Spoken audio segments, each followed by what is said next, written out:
Welcome back to another week of Instigating with Clarkie and Drury, brought to you as always by our friends at Conway Furniture, Highway 86, east end of Listowel, our friends at Larry Hudson Chevrolet Buick GMC, and of course the Listowel Squash Courts. And it's coming into the Christmas season now. We're recording this November 30th. You're going to see this for the first time December 1st. Christmas is in spirit, and we figured it's a great time to check in on the local junior hockey scene. And who better to do that with than the voice behind our local junior hockey scene here in Midwestern Ontario, our friend Steve Sabourin. Sabby, how are you, brother? Hey, man, I'm pretty good. Johnny K sends his regards. He's on the road tonight. Wanted to join us, but unable to do so. But he says hello. Yeah, well, hello back to that guy and I'm not surprised to hear he's on the road. You guys are always on the road, running from Hanover to Kincardine to all over the place, covering our leagues here, of course, the GOJHL, Listowel Cyclones, and of course the PJHL Pollock Division, which now, of course, features the Fergus Whalers. We'll chat a lot about that in this episode, but we have breaking news as we record this. We've got, and what a day for Clarkie to miss the show, because he would have all kinds of takes. His Toronto Maple Leafs are not going to be acquiring Nikita Zadorov because the Vancouver Canucks have gone and jackknifed that deal.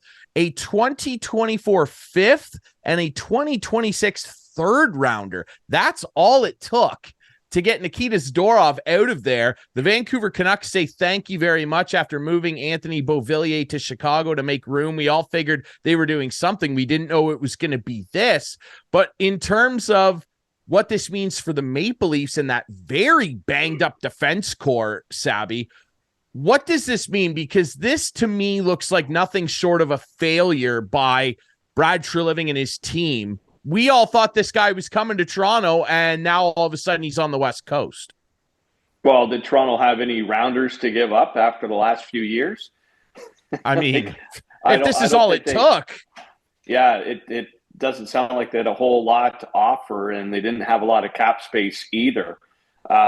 Puts them in a bind for sure, and you go back and look how, I guess, when you look at the big four contracts, how much it has handcuffed the Leafs in the sense of to get any sort of depth. It's like they're going to have trouble down the stretch if they can't solidify something soon on the blue line. What's confusing too, right, is that the timing of all of this, Dan Milstein, Zadorov's agent, tweets out the night they played Toronto a couple weeks ago, he wants out. And there was really no secret that he kind of apparently wanted to go to Toronto. And keep in mind, Brad Treliving is the man who brought Nikita Zadorov to Calgary in the first place. And so then you sit there and you consider John Klingberg, his money is on IR now. They put his money on LTIR. He's got that hip issue. No one knows if he's going to play again. I believe that freed up about $4 million. So this could be looked at by a very frustrated Leafs fan base right now because the team's not playing very well, Steve, as a bit of a ball drop by the new GM. Yes, but I mean, you got to remember there's other GMs out there that they're working. I mean, It's just not that he didn't have the deal by himself and then lose it. I mean, there's other guys working as well. So he just got out GM'd for this deal, and they'll have to move on to the next one. Yeah, it's interesting for sure. I'm very interested to hear what the fan base thinks about this. Everybody was gung-ho, thought maybe they were going to get, I'm sure you saw, when we had Steve Dangle on recently, Clarkie was going, we're going to get Zadorov and Tanev, and here's what the trade will be. And then the Canucks come along and, a fifth rounder and a third rounder. Geez, it's not a hefty price to pay. But hey, like you said, not only are there other GMs out there are other defensemen out there that will be available, but it's getting dire for the Leafs. That blue line, Giordano now out for a few weeks with a broken finger. At 40 years old, he was logging a ton of minutes. Like, they just cannot get any luck. I would like to say too, Sabby, like for everybody, and I know that we discussed this when the deals went down in the summer, let's all keep in mind, everybody was very gung-ho on Brad Treliving when he made his moves in the summer and brought in Domi and Bertuzzi. Bertuzzi's playing great now. Domi's improving. Ryan Reeves, there was, people sitting on the fence about that deal. We all know how I felt about it, but people loved the moves this guy made in the offseason. Well, my question also goes to, how much did the player have a say in where he was going, or what was his agent doing? So there was no gung ho to say, no, it's got to be Toronto.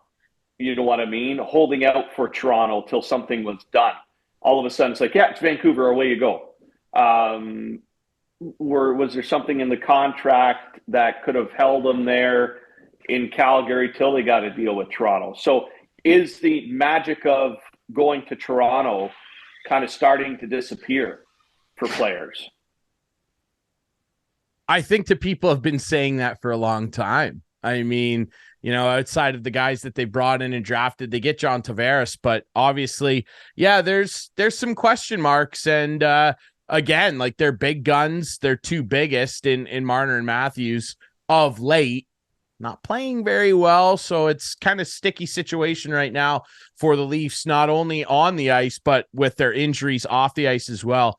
Steve, the hockey world for the last week and a bit has been dominated by this Corey Perry story. And man, oh man, we've seen some very, very ugly sides of society, and the very bottom of the barrel when it comes to the internet, in my opinion. Just viciously awful rumors flying around about Corey Perry, his teammate Connor Bedard, the young phenom, and a member of his family. We don't need to recount for everybody what the rumors are. You've all seen them unless you've been under a rock. It's been gross, frankly, with no one corroborating the story. The other day, the general manager, Kyle Davidson, comes out. He spoke for about 9 minutes. And basically said that they had to conduct an internal investigation. They found that Corey Perry, in their mind, broke part of the code of conduct that was in his player agreement in terms of the team's code of conduct, and they terminated his deal. And now Perry has 60 days to file a grievance, but on this date, Thursday, November 30th, he put a statement out basically saying he's sorry, and it doesn't sound like he's going to be doing that. Steve, just your whole, before we dig into what it looks like actually happened with Corey Perry, because it sounds like it was an alcohol-related incident at a team-sanctioned event.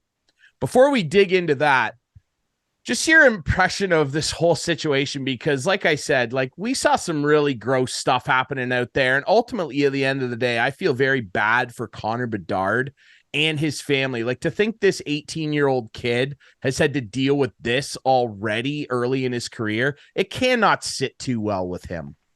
Well, I mean, total disrespect to mom. Like, I mean, to even put that out there, and Mrs. Perry, frankly, right? Yeah. Yes. Yep. Yeah. Well, both sides of the family. Like, I mean, now I will say that from a media perspective, that there was no statement sent out right away to say that's not the issue. We can't say what it is, but that's not the issue. You know what I mean? There was a good 12 hours of internet churning before something was released. So in this day and age of immediacy, the least your communications department can do is release a statement saying, we have been made aware of rumors through social media. This is not what happened. We will release a statement.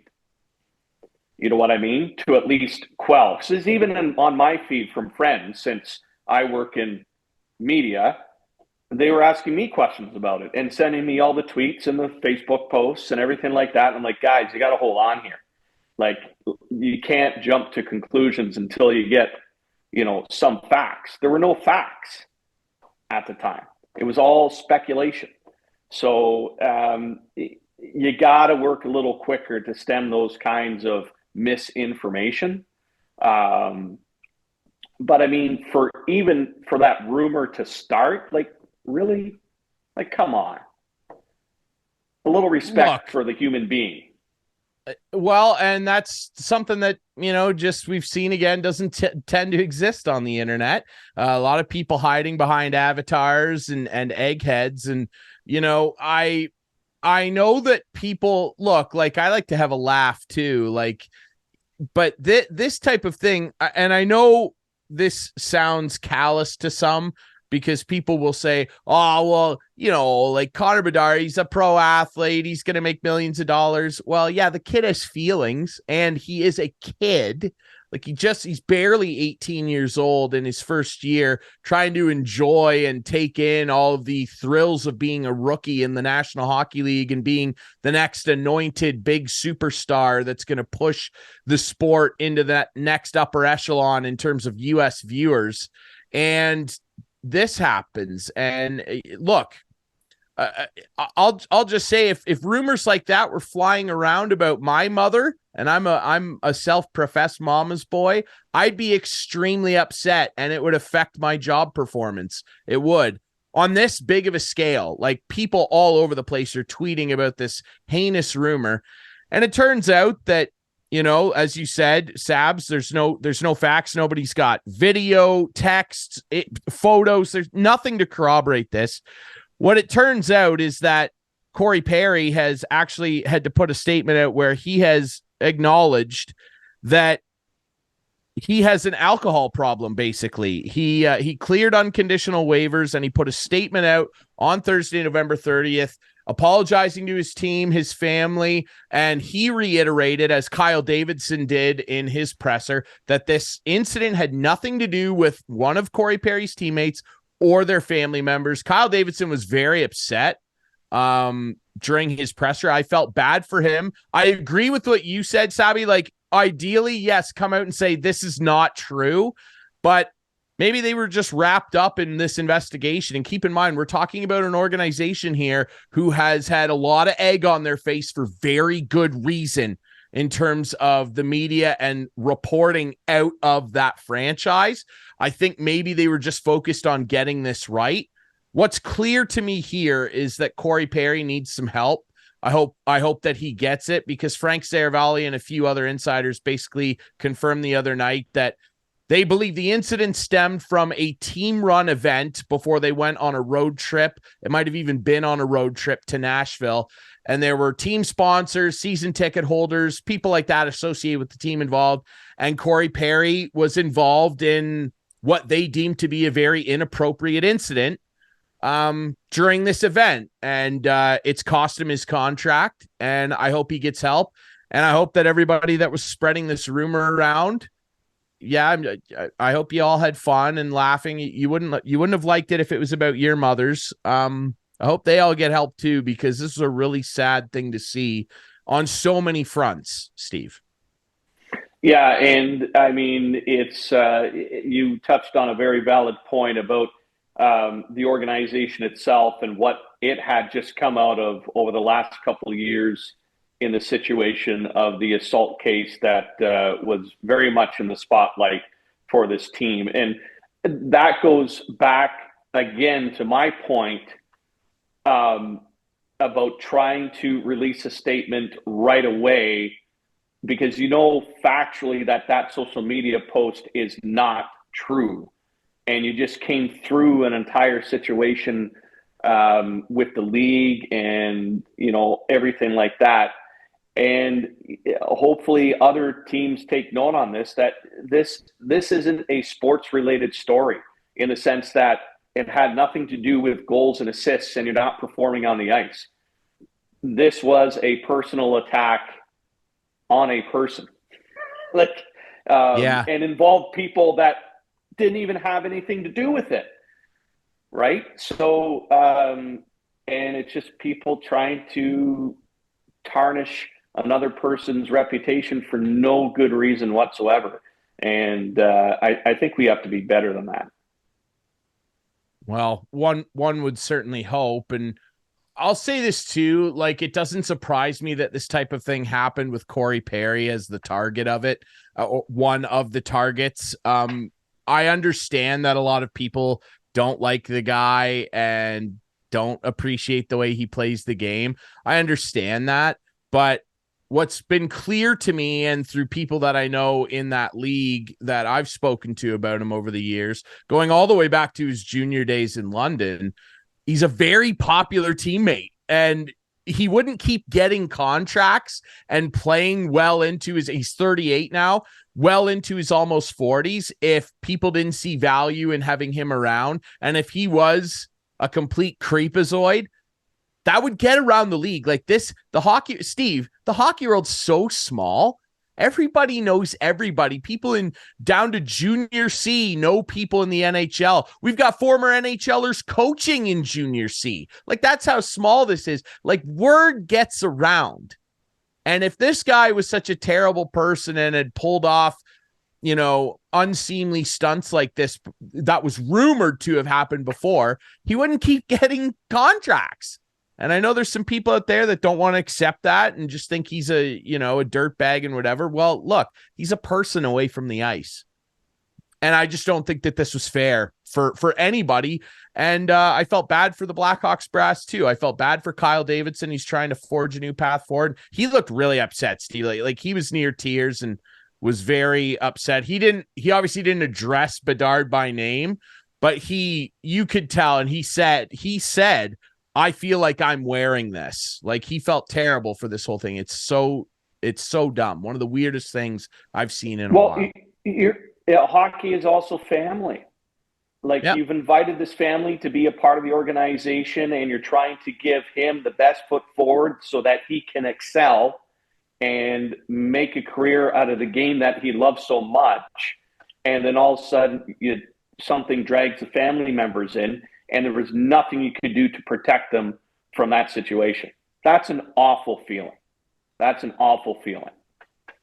It is an awful feeling, and I just hope that, the Bedards, the Perrys, everybody involved in this can kind of, stick together and move through this, and that they've got the proper supports there to help them in whatever way they need, because this is, nobody out there would like this if it was happening to their family. And I just feel that it's been very unfair on the kid. And I was just excited to continue watching him play hockey.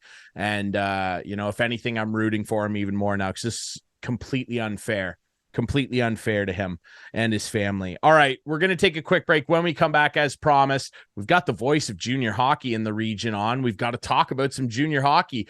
The Listowel Cyclones, they're red hot after a bit of a so-so start. They are flying up the standings. They're scoring a ton of goals. They're playing lockdown defense. We'll talk about them and their season so far heading toward Christmas. And of course, the PJHL Pollock Division as well. That's next. Myself and Steve Sabourin here on Instigating.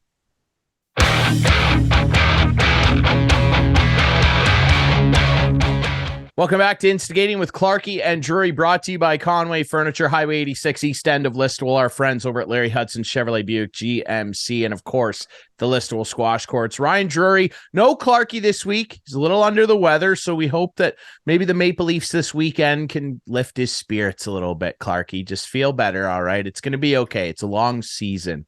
How many years has he heard that now? But we do have a very special guest, and still joining me on the show after a great discussion about some NHL news in the first segment. It's time to focus on the Midwestern Ontario junior hockey scene. Our friend Steve Sabourin still with me. Sabby, man, there are a lot of great storylines popping up around junior hockey, and you and Johnny K have been busy on the CKNX airwaves. There's been a lot going on, man. Let's start with the Listowel Cyclones. Boy, have they just absolutely rushed up the standings and the league power rankings. Yeah, so this week on the power rankings, they slid back a little bit, but they're the top Midwest team in the power rankings, sliding in at 4. They're currently sitting third in the Midwest Conference with 34 points, Stratford with 35, and Elmira with 36. But going over a couple of columns to the right, there's 2 stats that I think are more telling. Number one, Listowel has the best winning percentage based on their win-loss record at .739. That's 19 points better than number 1 place Elmira Sugar Kings. Listowel has 2 games in hand over Stratford and Elmira. The biggest stat, I think, really that tells the story is their goal differential. Their goal differential is sitting at 43. So they have 96 goals for, 53 against. They're tied with Elmira for scoring the most goals in the season so far in the Midwest. They're the best when it comes to goals against. and they have the best goal differential. So to me, that's a winning formula. If you're scoring more than the other team and stopping more than the other team, more than likely you're going to win. They are 10-0-1-1 in their last 12 games. When we called their game last Friday night against the KW Siskins, it went to a shootout. And not just to a shootout, they just about exhausted every player on each bench before they got a winner. They were diving into some defensemen before the winning goal was scored. They have played well. They're deep. They have great speed, good talent, and they also have what Johnny K likes to call sandpaper. They have those guys that can go in and kind of bump and grind in good spots. And I should say, too, when I talk about depth, when you looked at last Friday's loss to KW, they did not have Captain Carter Coombs in the lineup. They did not have Ben McRobbie, who's top 3 in their scoring list. They did not have Cam McNeven, who's a leader on the ice and one of those sandpaper guys that can drive it. So you're missing 3 of your top guys in the lineup, and it took a shootout to beat you. So I think they're in tremendous shape. Now, they did lose Dixon Grimes to a lower body injury in that game, and he did not play on Sunday in Stratford's win. Riley Arts was the goaltender of choice, and that's not a bad player to have as your backup. Both goaltenders have been phenomenal. So Listowel has a bit of a break this weekend. Their only game is Sunday, and they got the 1-game weekend. So we'll see how they come out of that. They should be able to scoop up the win, and then they're moving forward. So they've been a pleasure to watch. They skate hard, and I think the coaching staff has to be pretty pleased. They even increased their power play percentage by several points from the beginning of November to now. They're clicking around just over 17% on the power play, which was much better than their 10% back at the beginning of the season.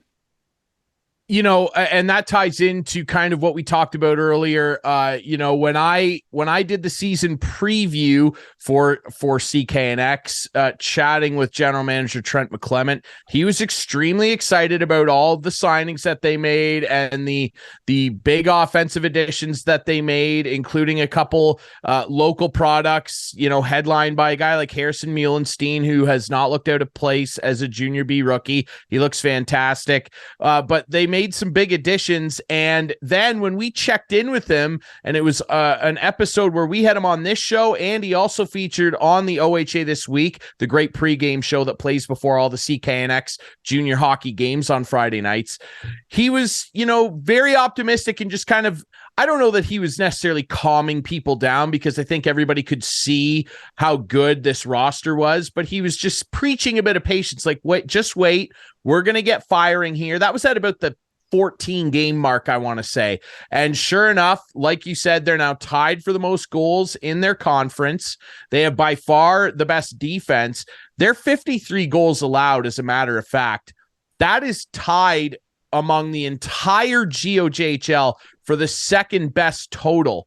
The Fort Erie Meteors have allowed 53. The only team in the entire GOJHL that has allowed fewer goals than Fort Erie and Listowel's 53 are the St. Catharines Falcons with 47.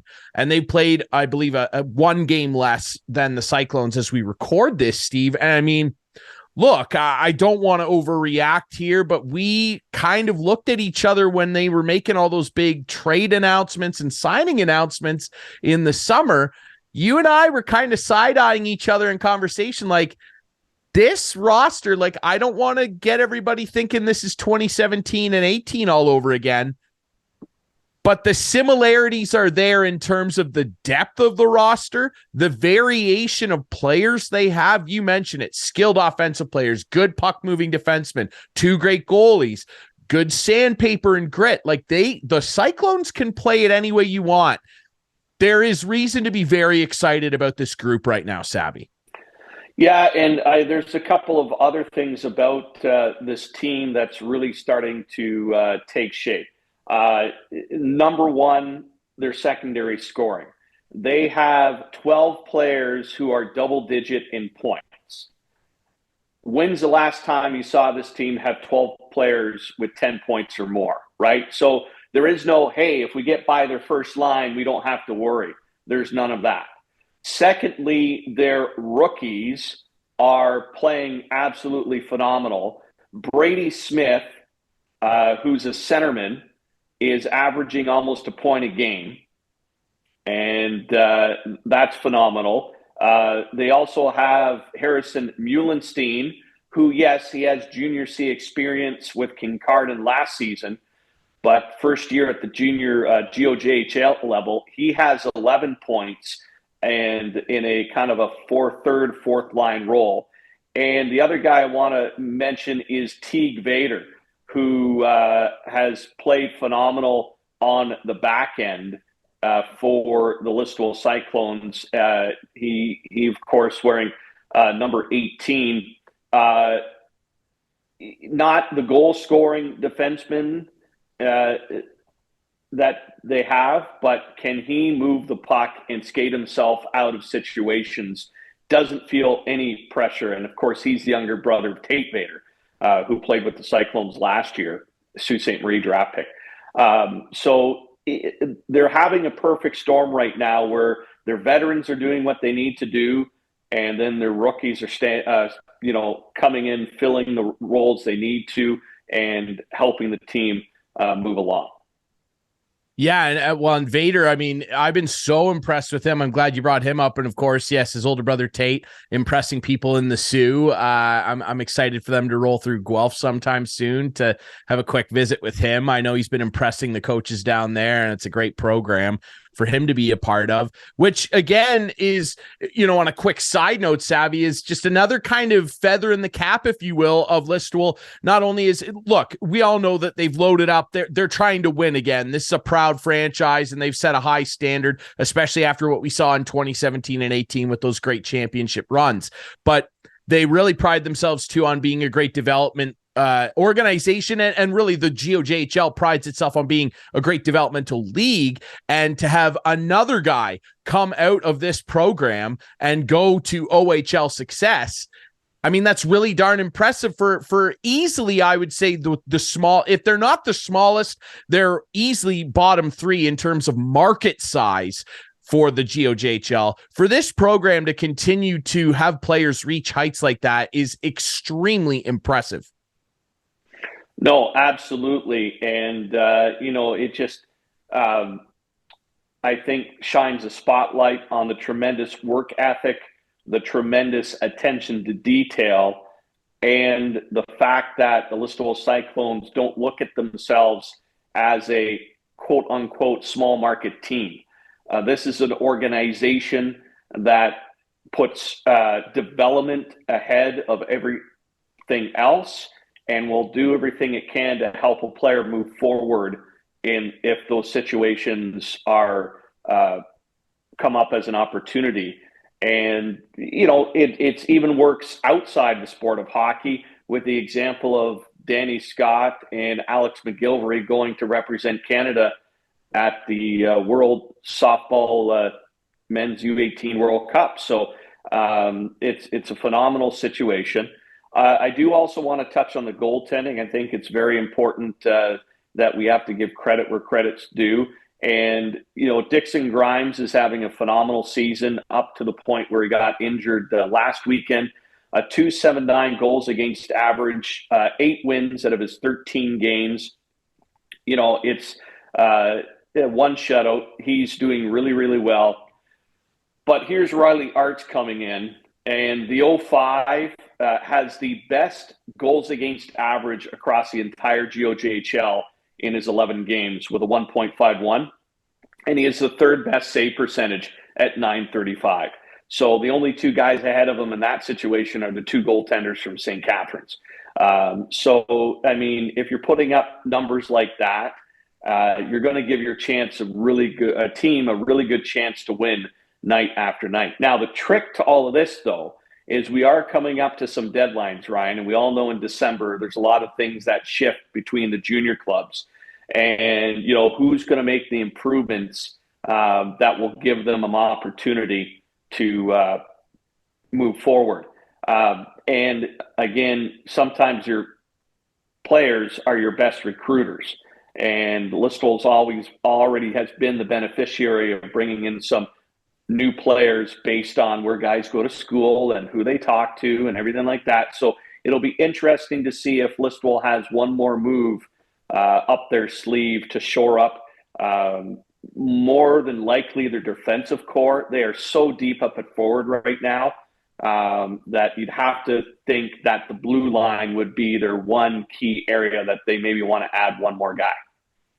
Yeah, I was just going to ask, where do you think they need to make that improvement? And you kind of answered, and I agree. I think that it's the old hockey adage. You can never have too many defensemen. And I think that if there was an opportunity where they could go find preferably likely a veteran defenseman, maybe a 19-year-old who is, maybe not getting necessarily the ice time they want with a junior A program, potentially another junior B program, who knows? And look at the recruiting they did over the summer. And I mean, you need to look no further than their superstar up front in Luke Uhrig, who comes in and gets to play with his brother again. Him and Mason, they form a potent offensive duo. 33 points already in 23 games for Luke, and a guy with junior A experience as well at West. Former Elmira Sugar King already knew the league. That's part of that recruiting process. And if they can get a guy like that to come in his overage year and settle into this program and believe in what was being sold to him, I have no doubt that Listowel is, Trent McClement's probably working some phones right now. I wouldn't be surprised if he was on the phone as we speak. I think we have to put a star beside that, though, too, Ryan, is it has to absolutely be the perfect fit. Yeah. They're in a position where they don't have to go and, okay, he's 90% of what we want. It's going to have to be the perfect fit, because I talked about this with Johnny K before our last broadcast, because we're talking about the shake and shuffle. Are they going to make a move? Are they not? But it's got to be a fit, and it's got to work chemistry-wise. It's got to be a person that fits with the dressing room, that will buy into the program and isn't just in for one run and then out the next year. It has to be perfect for them to make that, pull the trigger on that sort of move. One last note before we move on to looking at the PJHL Pollock Division. I'm curious your thoughts. It seemed obvious when they did this, but in your estimation, with the way that the team has drastically improved and started to cohesively come together over the last number of weeks here, and how this factors into the development of the players, how big of a difference do you think it's made having Holden Lansink, easily, I don't even think arguably, the best Cyclone of all time, on the bench alongside another veteran guy like Luke Israel, alongside Jesse Cole on that bench? How big of a deal do you think it is to these guys having those dudes on the bench that literally just finished their junior B playing careers not long ago, have both got some great coaching experience already, but are still young enough that they can directly relate to these guys and know exactly what the program's all about? How key has that been? I think it's been very key, and I'll take it one step further. I think one of the other points added to that is splitting the GM and coaching responsibilities. Because we know in the years past that Jesse Cole has worn both hats as GM and coach. I think allowing Jesse just to focus on the coaching has allowed him to really press on that issue. And then adding Luke Israel and Holden Lansink to the mix has really created an opportunity to have a flow of communication between coach and player that works really well. And it's interesting when you're watching the bench during game nights, it's Holden and Luke that are doing a lot of the talking to the lines, right? Jesse will intermittently jump through the last couple of times I've seen anyway. But he's more watching the overall flow of the game, and then is able to take that and break it down in between periods, so to speak. But I think it's given Jesse a lot more breathing room to do what he can do on the ice and let Trent worry about the players and contacting them and everything else. And don't forget, Trent was on the bench too. He's also a fantastic coach, leading Mount Forest to a Pollock Division championship, and then time in St. Mary's, and then last year with Listowel. So they have a great pedigree. And then you throw Corey Dietz in there as scout, and he certainly has his voice heard. Another great guy with junior experience. So Ryan, I mean, everything's lining up. They have the tools. It's just, can they keep the foot on the gas and don't take a breather until it's all said and done?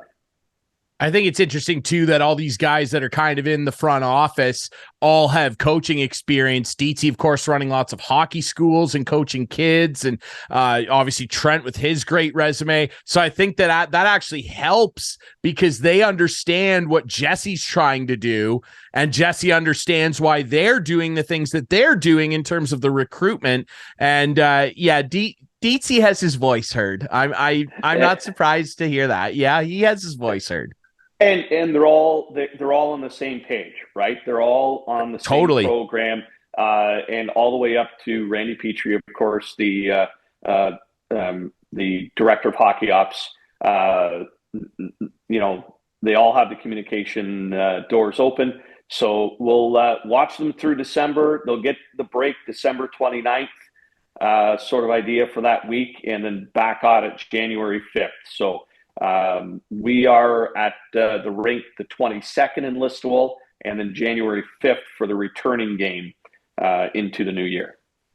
Going to be a lot of fun. You can listen to all those games, by the way, including the Pollock Division coverage Friday nights on CKNX AM 920, CKNX.ca with Steve and Johnny K. And I will say as well, and it'll be something to bring up depending how the spring goes. But you'll recall a conversation we had toward the end of the PJHL coverage last year in the playoffs when Mount Forest was playing Stainer again. And Corey Dietz was there, of course, scouting Dylan Shimanowski, who's having a great season in Junior B when he was a star on that Mount Forest Patriots team. And as we left the rink that night, we were talking to Dietzy a little bit, just, what are you guys trying to do? Big off season coming up, and we've got a very good rapport with Dietzy. That's why we can kind of poke fun at each other. And he got very serious with us, remember? And he looked at us and he pointed at us and he said, "We want to win. We have to get back to winning." And I went, wow, okay. And Dietzy's a very affable guy, but he takes things very seriously. And he got very pointed and said, "We want to win." And that has stuck with me. And then through the summer, we saw the moves and we went, they do want to win. And it's going to be an exciting second half. It's not just about winning, Ryan. It's about the way they win. Yes. And I'll go back to the start of the month of November. And they had a game against the KW Siskins, and it was tied 3-3 going into the third period. Listowel had a lead earlier on. They let it slip away, and KW scored within 30 seconds of the third period starting to make it 4-3. Listowel did not fold. In the ensuing face-off, they went down and scored the tying goal. And then they scored again to make it 5-4. To me, that was, they understand how to win now. When they face adversity, they don't fold back. They don't take dumb penalties. They skate it out. And sometimes you get snake bitten, you hit a couple posts, nothing you can do about that. You shake it off and go to the next round. So it's the way they're winning right now that is setting the table for success down the road. They just have to remember to keep doing it. Absolutely. And that was evident when they were struggling to score early in the season. They didn't hang their heads, and those veteran guys that they brought in, it's made a load of difference. It really has. Let's take a look at the Pollock division. And Sabby, for the third straight year in a row, it is gas pedal down for the Hanover Barons, and they continue to pace this division. They've been to the final 2 straight years and lost both times to the Mitchell Hawks and, of course, to the Mount Forest Patriots. Is the third time going to be the charm here? Can anyone stop the Big Bad Barons? Because, man, they're having another sensational season. And I know that Pete Irwin and everybody involved down there, you heard him when we talked to him in our preseason previews. He is dead set on getting this finished. They want Hanover to be a title town again. Can anyone stop them? Well, again, they're giving themselves a great opportunity. They have a very deep team. They were able to fill the goaltending void that was left by Riley McCabe when he aged out. Again, deep defense. The guys that have been there for 3 years, they're chomping at the bit to win. Brady Anderson has everybody again on the same page. Interesting enough, we did a game in Hanover with the Kincardine Bulldogs a couple of weeks ago. It ended up in a tie.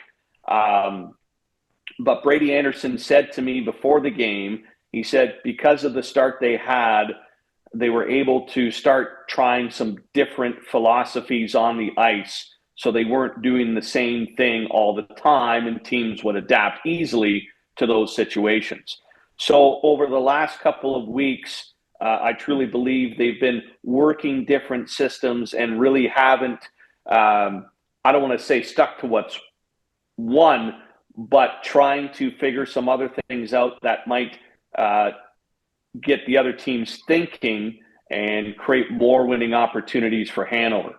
So, they've set the table very well. Brody LeBlanc. My God.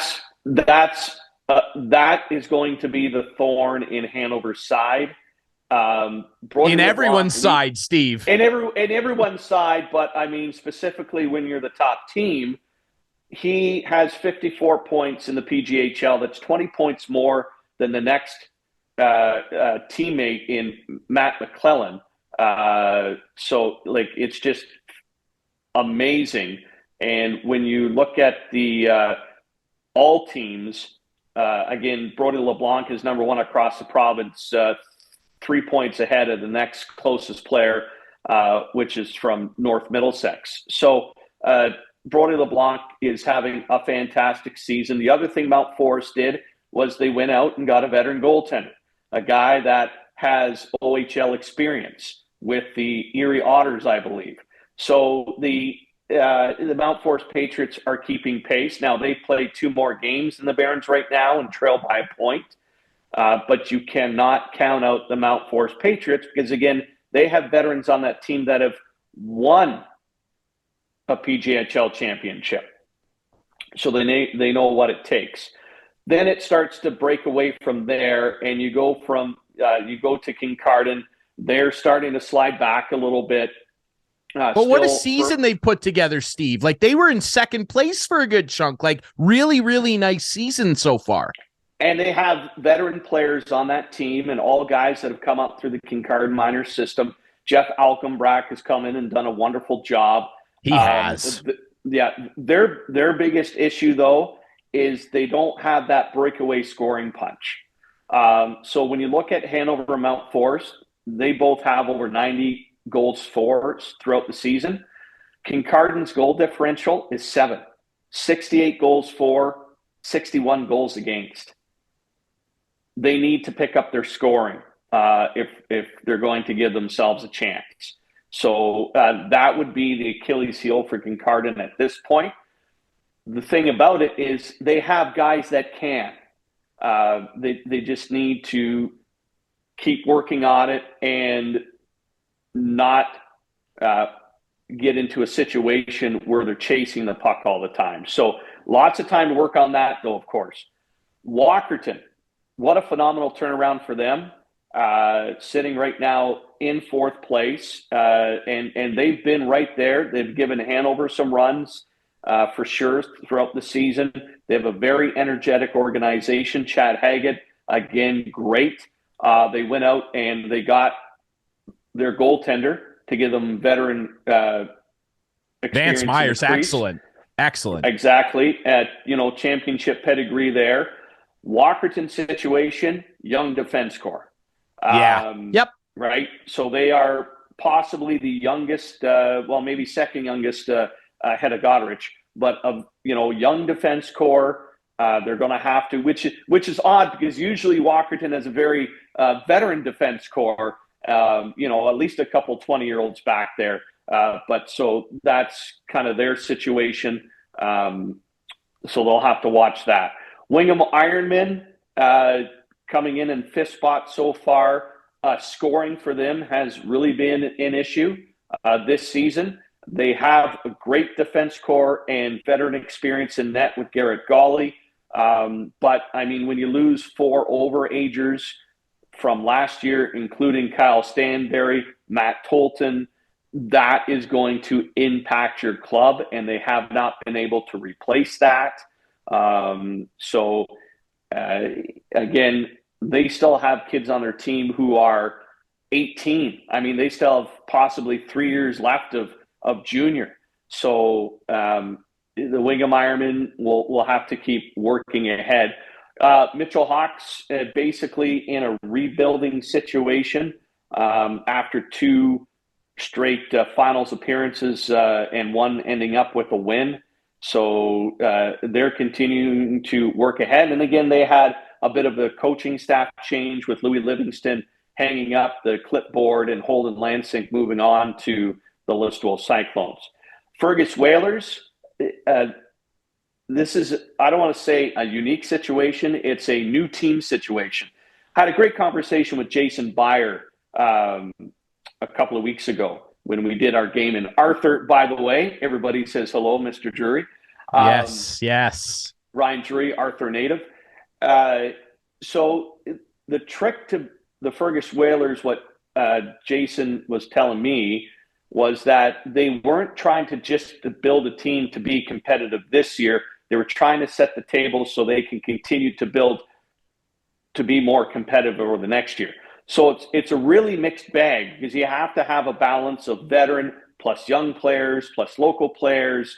And again, really important for these players to come together and buy into the system. They've got a ton of talent. What I saw in the game against Mitchell, just a little bit of timing issues. You could tell these players haven't played with each other for 3 years. You know what I mean? It just the flow, their systems, just maybe the pass just a little behind them or ahead of them. And these players have the skill to make those passes. So it's a building and process. But I can tell you they've done an excellent job in setting up the organization. They're really enthusiastic. They're giving back to the community, and it's a real focus to get this going. Goderich Flyers, again, very young team, basically starting with a new crowd. Even their re-signees, again, 18-year-olds who have 3 years left in their junior career if they go all the way to 21. So it's going to be a work in progress for them. But they do have some skill, and every single team has told me you can't go into a game against Goderich and take a break or else they'll come back and sting you. And we've seen that already this season. The Flyers coming out with a couple of wins and a couple of ties and keeping things close at times throughout their contests. So that's a little bit of the division in a nutshell, Ryan. I will say coming down the stretch, Walkerton and Fergus are 2 teams that some of the teams up above them wouldn't want to face in an elongated playoff series for situations, physicality. They could just come and, bite you at the end, so to speak, surprise you. So those right now would be the toughest teams to face in a playoff round.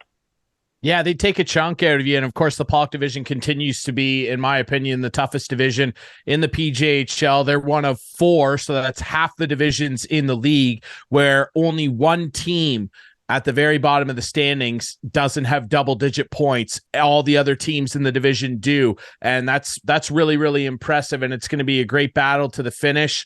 Will Hanover finally get it done? Can Mount Forest stick their nose in it again? Just a lot of winning there recently. Can a team come in and surprise young Walkerton with that great veteran goaltender? There's a lot of storylines. Quickly before we end this segment, Steve, we've seen a lot of good players come through this league, and I know that I can't speak to the old-time days of, back when Jim McGilvery and all those guys and Johnny K were playing in the league. So this is recency bias.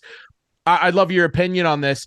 We've seen a lot of great Mount Forest Patriots over the last number of years, a lot of winning, obviously. I remember Clayton Holscher breaking the goal scoring record, 44 goals. That was insane. There's been a lot of good players come through there, including Vance Meyer, recently. I have to say that I think the best player I've ever seen in this league was Aaron Armstrong. I think he's on another planet compared to every other player that's ever played in the league. However, I think that Brody LeBlanc is putting himself into a conversation with what he's been up to since he joined the Mount Forest Patriots and what he's doing this year, where he's kind of starting to elevate himself up into outer space as well, Steve. He's a 200-foot player. He plays both sides of the ice. He back checks. He's into the rush. He's on the power play. He's on the penalty kill. He's physical. He'll throw coach's hits. Dream. Yeah. So he is by far I think the best player we've seen over the last few years. But I think the one thing that and I'm going to try to phrase this so it sounds correct, but it's one of those things where whenever Armstrong stepped on the ice, you were looking for magic. Do you know what I'm saying? It's like, okay, something amazing is going to happen here, right? You got the little spider sense. And so Brody's not quite there because he can be neutralized at times. It just seemed that Aaron could never be caught or stopped. Although, with that being said, there was the series against the Mount Forest Patriots where they did shadow him and actually did a pretty good job. And Mount Forest ended up beating Wingham in that series. But beyond that, it was just amazing. There have been some other great players, like even on the defensive side of things. Go way back into the Walkerton Hawks days. They had a couple of defensemen that you thought they were playing on two broken legs. Carden, my first year up here, had a leader by the name of Nick Quaid, who was just magic in his own zone and was a huge leader on that Kincardine team when they went back-to-back division championships. And so there's been a lot of great players, but what Brody LeBlanc has done coming in, and you have to remember too, it's a little bit of a different conversation in the sense that Armstrong spent his entire career with the Wingham Ironmen. Brody LeBlanc will have 2 years in the PJHL. Well, Steve, there's certainly been a lot of great players that have played in the league over the years. And what Brody LeBlanc's doing has been pretty special. But, Army, if you're watching, you're still my guy. You're still my guy, Army. We got to have Army on the show again sometime soon. All right, we'll take a quick break. When we come back, the Couch Potato of the Week brought to you by Conway Furniture. Sabby and I are going to pick one next on Instigating.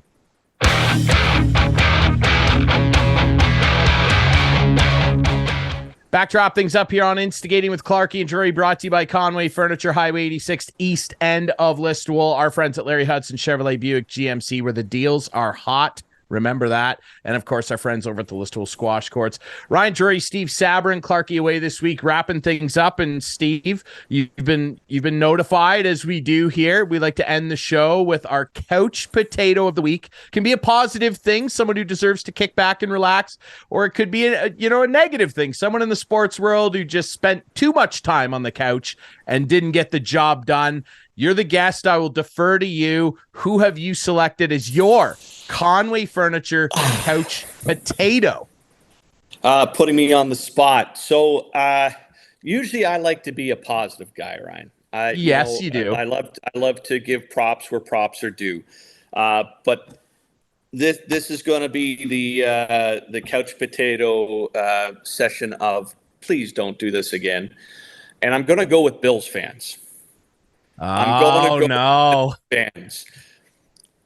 Okay, yes, it was a horse collar tackle and a missed call in a game against Philadelphia. I will not dispute the fact. However, people, you missed 2 chip shot field goals, not to mention a number of drop balls and an opportunity to win the game several times. You blew what was a 10-point lead at halftime. One horse collar call wasn't the problem. It was the problem of not being able to finish what you started in a game. Bills fans, go take a seat on the couch and stop it. Steve Sabourin taking a shot at all of Upper Western New York. Well, and hey, Sabby, keep in mind, at the end of that game, they had a timeout left and they wasted it trying to freeze the kicker. They would have had like 18 seconds left with a timeout and Josh Allen cooking. So that was a goofy call by Sean McDermott too, whose job, might be in jeopardy. That's a great one. And we've been cooking the Bills for a while now. Josh Allen. I mean, they could end up with a losing record. I mean, they go to Kansas City and Dallas, right? I mean, it's not looking good. It's not promising. It's 6-6 as we record this. My couch potato, I'm also going to, for I believe the second week in a row, also, I'm going to take a positive stance here. And look, I don't talk about it much, but I've got to do, what I really want to do is highlight one particular guy who's really sparked this, but it's my Guelph Storm, the boys who I call the action for. 4 straight wins as we record this, heading into another big weekend. And man, oh man, highlighted by a wild Battle of Highway 7, the first edition of the year, last Saturday against the Kitchener Rangers, down 5-2 in the second period. Captain Braden Bowman puts the team on his back and scores his first career OHL hat trick in what ended up being an 8-6 final for the Storm in one of their most impressive games I've seen this group put together in a couple years. It was fantastic, but it was all sparked by a man from Sweden, and his name is Vilmer Ulriksson, a 4th-round pick of the Vancouver Canucks, fought for the first time in his career against Big Roman Schmidt of the Rangers. He clocked him. Then he had the OHL Play of the Week. Go look it up on the OHL Twitter feed with a one-handed power assist to Jet Luchenko in that Rangers game. And he follows it up this week. Producer Adam, you've got it teed up here with a gorgeous overtime breakaway winner against the Mississauga Steelheads, who have been one of the surprise teams of the season, that young group in Missy. Watch Big Vilmer, 6'6", come in and put the dangles down on the Steelheads. This kid's hot, and what a find he has been. Scouted playing over in his home country of Sweden by the Canucks, a 4th rounder with 6'6" frame. He's going to be well over 200 pounds when he fills out, and he's got mitts like that. And again, I'd stress for anybody, go look at that OHL Play of the Week. He had the one-handed assist. It was beautiful. Vilmer Ulriksson, and really the whole Storm team right now, you are my very biased couch potato of the week, brought to you by our friends at Conway Furniture. We thank them very much. Hey, Conway Furniture, Sabby, you know this. Highway 86, east end of Listowel. Go in there. You need a new couch. Christmas time, they've got deals coming up. You need a new love seat. They're the people you go see. And you know what? You know what's the best part about my friends over there at Conway Furniture? The prices you see include HST and delivery, which is fantastic. You can also visit our friends, including Clarkie. If you don't have a rep, you can call up our buddy Clarkie over at Larry Hudson Chevrolet Buick GMC. They got a lot of great sales on still on 2023 models.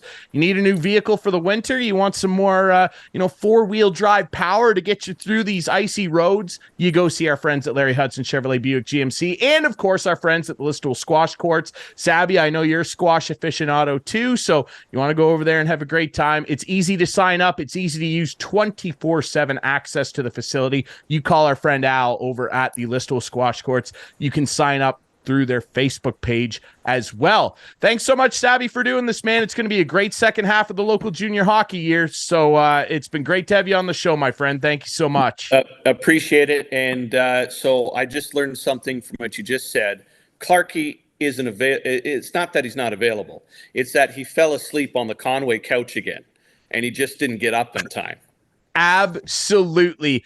Clarkie, you are our collective Conway Furniture Couch Potato of the Week. We'll be back next week. Clarkie will be back here. That's Steve Sabourin. Remember, listen to CKNX Jr Hockey Friday nights right into the playoffs. And when the playoffs start, they'll be on a lot more than on Fridays. CKNX AM 920, CKNX.ca. You can actually find that as well on the iHeartRadio app. For all of us here, producer Adam, Clarkie, Sabby, I'm Ryan Drury. We'll be back next week with more instigating.